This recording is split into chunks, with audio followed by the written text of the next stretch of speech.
పద్దెంది పడిమెట్ల పైకెక్కి గుడికేగు భక్తులకు ఎదురొచ్చే బంగారు స్వామి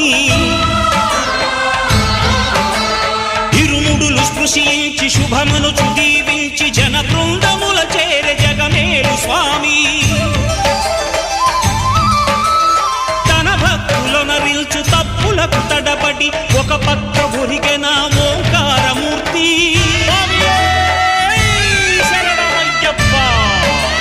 స్వాములందరూ తనకు సాయము కాగా ధీమంతుడై లేచే ఆ కన్య స్వామి పట్టబంధము వీడి భక్తతతికై